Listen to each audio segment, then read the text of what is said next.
Olá, seja bem-vindo ao canal Viva Mais SC. E hoje a gente está com uma convidada muito especial, que é a Bianca, fonoaudióloga, para falar de um assunto bem importante, o autismo. Olá, Bianca, seja bem-vinda ao canal Viva Mais SC.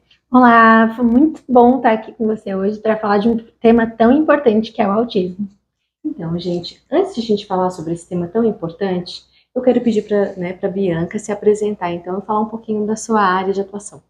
Eu sou a Bianca Nunes de Pieri, sou fonoaudióloga, formada pela Universidade Federal de Santa Catarina, atuo na cidade de Tubarão, Santa Catarina, e o meu público é voltado para o infantil. Então, a gente trabalha com linguagem e comunicação infantil de zero, né, desde que a criança nasce, até os 13 anos de idade. Aqui no consultório a gente atende esse público junto com todos os transtornos de fala, linguagem, autismo e síndromes em geral.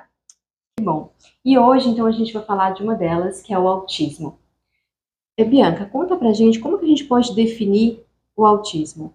O autismo é um espectro, né? Então ele é muito grande e nenhum autista é igual. Isso é um ponto muito importante de ser colocado, porque nós não somos iguais, né? E os autistas também não. A forma de diagnosticar o autismo é dependendo da forma que ele vai se pôr ao mundo em relação à sociedade, em relação às dificuldades que ele vai apresentar, por uma questão neural, ou seja, no cérebro. E aí a gente precisa cuidar bastante em relação a esse diagnóstico. Certo. Então a gente vai falar um pouquinho também assim, como que o fonoaudiólogo ele pode contribuir, né, no desenvolvimento da fala dessa criança, porque a criança, até ela receber esse diagnóstico, ela não fala, né? Então como é que esse profissional, né, pode chegar também junto a esse diagnóstico? Como é que funciona assim, essa estrada, esse caminho, né? Uma das áreas mais atingidas em relação ao autismo é justamente a questão da linguagem, né, da socialização. Então, geralmente essas crianças, essas pessoas, elas têm dificuldade na linguagem, expor o que estão sentindo, né, também na comunicação, na fala.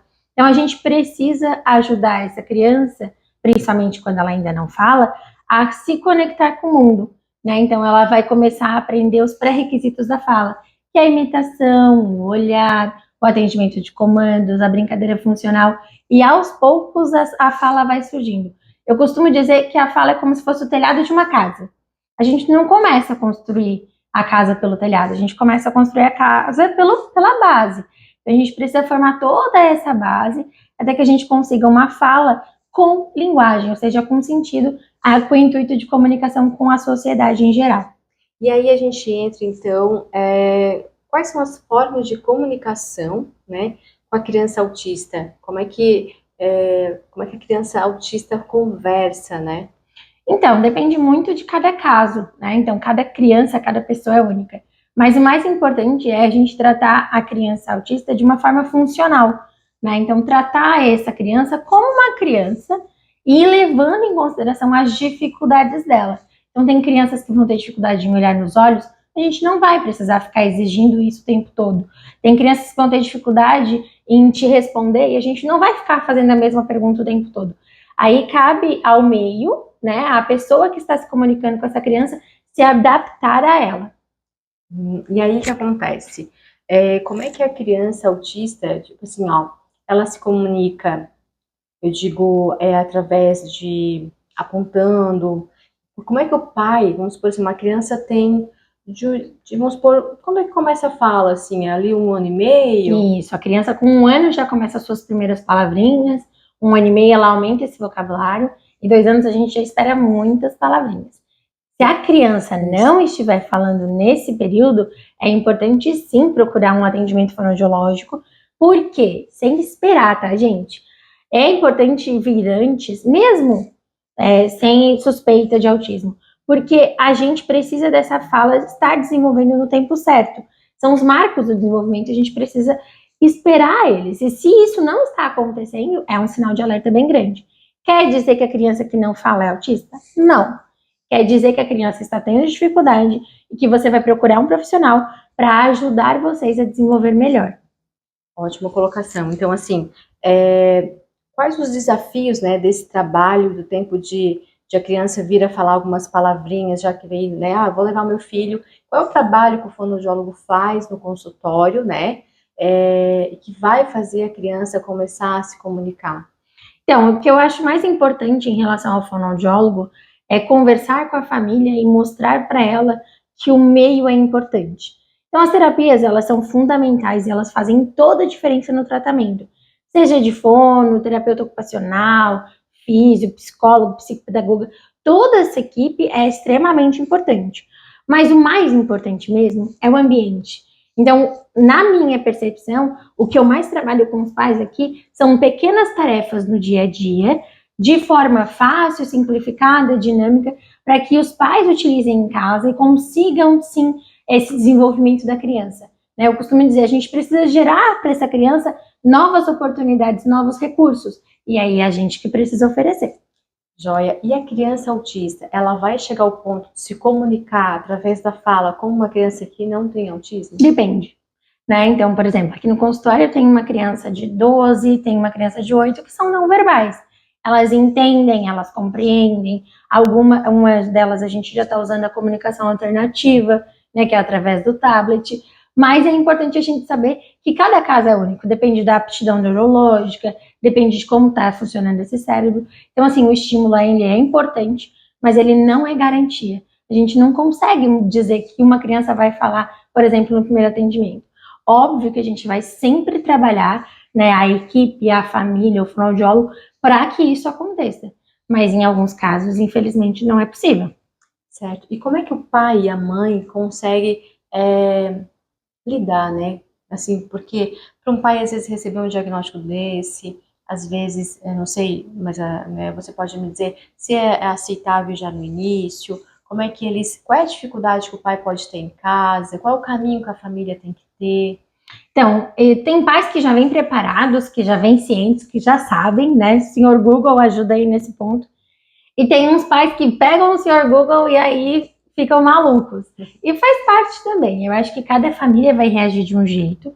Mas o mais importante em relação a isso é a gente entender que a maior preocupação desses pais é como vai ser o futuro da minha criança.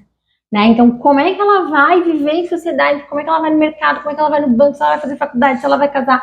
E aí entra o ponto de que isso tudo é muito importante, mas que a gente precisa focar no agora. E aí essas respostas a gente vai tendo. O que eu digo sempre para os pais, o diagnóstico ele não é uma barreira, ele não é uma limitação, é uma forma de entendimento diferente.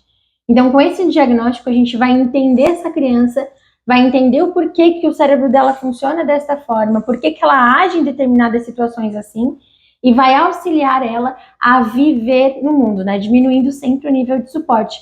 Por isso que eu sempre trabalho com autonomia e independência, que é extremamente importante, principalmente para uma criança autista. Então, e aí quando a criança, o pai e a mãe trabalham e essa criança precisa ir para uma escolinha, né? Como é que é o trabalho do fonoaudiólogo, né?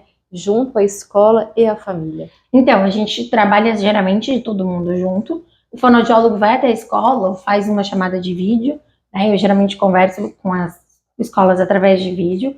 E aí eu oriento eles, caso tenham algumas dúvidas, pergunto como está a criança, a socialização. E a escola é extremamente importante para uma criança autista, porque ela vai proporcionar essa socialização. Só que a gente precisa de profissionais capacitados para que intermediem, que façam essa conexão com as outras crianças e que ajude esse desenvolvimento na sociedade em si, fazer as tarefas, as atividades, participar do grupo, aceitar uma fila. Com certeza são inúmeros desafios que a criança vai passar, os profissionais vão passar, mas é um trabalho a ser feito de formiguinha mesmo, que a gente vai colher frutos lá na frente. E aí esse tratamento, ele é para a vida inteira? Como é que funciona?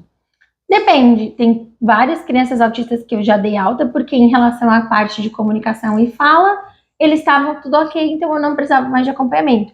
Mas, por exemplo, precisou continuar acompanhamento com psicólogo, porque as questões comportamentais ainda tinham dificuldades. Então depende muito de cada criança, depende muito de cada desenvolvimento mesmo. A gente vai sempre trabalhar para que essa criança não precise do fonoaudiólogo a vida inteira. Mas, por exemplo, as crianças não verbais que eu comentei ali, são crianças que vão estar fazendo tratamento ao longo da vida para sempre estar melhorando a sua qualidade de vida.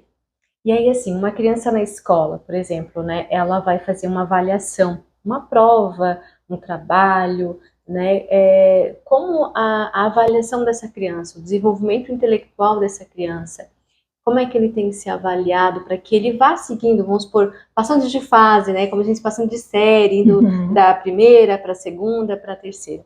Nesse caso, a escola precisa de uma adaptação curricular, né, direcionada para essa criança, direcionada para essa dificuldade e considerando a melhora através dela mesma. Né? Então, a gente vai pegar essa criança como parâmetro e vamos trabalhar em cima disso, estimular esse desenvolvimento dela e vamos avaliar, ó, como é que ela estava no início do ano, no meio do ano, no final do ano, com o desenvolvimento dela e não comparando aos demais. Porque tem crianças autistas que acabam não conseguindo atingir.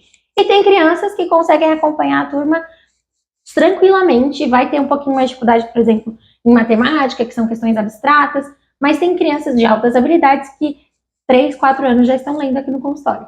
Né? Então, tem crianças que têm muito desenvolvimento e que conseguem sim acompanhar toda a turma. E aí, essa criança na vida adulta, né? Como vai ser a comunicação dela? Se ela fez todo o acompanhamento na infância com o fonoaudiólogo, qual é a perspectiva, né, de comunicação na vida adulta? Se é uma criança que conseguiu atingir a parte verbal, que conseguiu atingir a parte de expressão, ela provavelmente vai ter que entender suas dificuldades e ela vai saber que em algumas determinadas situações ela tem limites ou não. É basicamente um autoconhecimento. Até aqui eu consigo ir, até aqui eu não consigo, eu preciso trabalhar ainda para melhorar, né? Então tem autistas que vão, sobem em cima do palco e conversam bem super, super tranquilo. Tem pessoas que já travam, já não gostam. E isso funciona com a gente também, sim, né? Que não tem o autismo. Tem gente que fala super bem, tem gente que, opa, não, peraí, eu tenho que falar, não quero.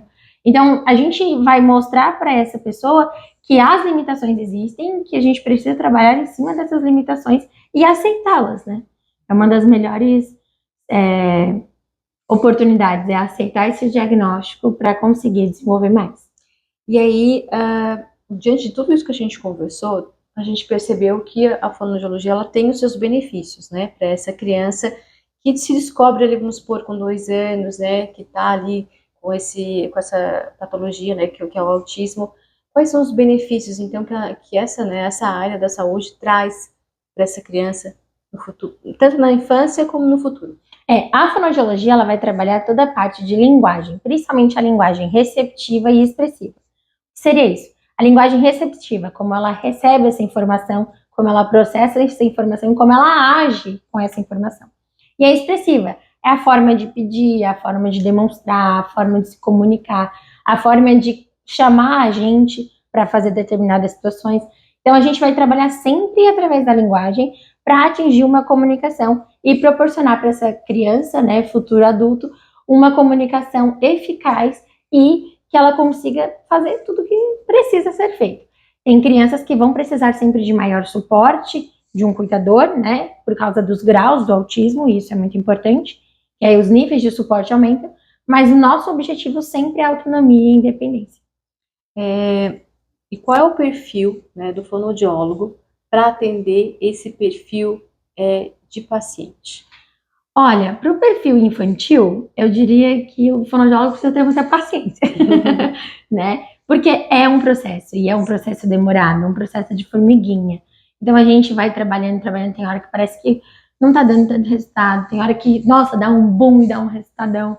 Tá? Então, trabalhar com as famílias, eu acho que o fonoaudiólogo que trabalha com autismo, ele tem que entender que o tratamento dele é importante, mas o mais importante é como essa criança vai estar criando vínculo e se relacionando principalmente com a família. Então, eu trago geralmente as famílias para dentro do meu consultório, trabalho junto com essa família, para que todo mundo consiga integrar essa criança, né? Então, o fonoaudiólogo, ele vai trabalhar basicamente com esse perfil infantil e de uma maneira lúdica, didática, que ela consiga cativar e ter afeto com essa criança. Certo. E vamos lá, assim, na questão, qual é a mensagem, né, que você, Bianca, poderia deixar para os pais, né, que estão aqui nos assistindo, referente a essa área, né, da fonoaudiologia no desenvolvimento da criança? Porque às vezes o pai leva no neuro, leva no psicólogo, e às vezes acha que, vou levar lá, mas o que ele vai fazer, né, com meu filho? Então, qual a mensagem que tu poderia deixar aí para os pais? Então, eu diria que a partir do primeiro sinal de alerta, o melhor tratamento a fazer é buscar informação, é procurar um profissional que você confie, né? E trazer essa habilidade para dentro da sua casa, para que a gente consiga ajudar essa criança. O fonoaudiólogo, ele vai ajudar principalmente na parte de comunicação, de fala e de linguagem. Então, se essa criança não fala, é o profissional da fonoaudiologia, principalmente, que vai avaliar todos esses fatores, né? Então, é importante a gente mostrar para essa família que o fonoaudiólogo, ele é a porta de entrada, é uma das bases, inclusive, do neuropediatra para a avaliação, né? Geralmente ele pede a avaliação do psicólogo e do fonoaudiólogo, porque é tão importante quanto, né? Então a gente precisa sempre trabalhar em conjunto. E agora, para quem está nos assistindo, que deseja, aí no caso, então, fazer um atendimento, seja presencial e online, né? Qual é o teu endereço? Então, eu trabalho principalmente a minha porta de entrada pelo Instagram, que é o @fonobiancadepieri. Vocês podem entrar lá. Lá vai ter informações no link da bio sobre o WhatsApp, sobre atendimentos presenciais, sobre a mentoria, sobre como eu posso ajudar vocês nesse processo, que é tão importante e tão significativo. Então, quero te agradecer, né, por ter aberto esse espaço na tua agenda para estar conversando com a gente aqui no seu consultório. Eu que agradeço a oportunidade de estar esclarecendo sobre um assunto tão importante.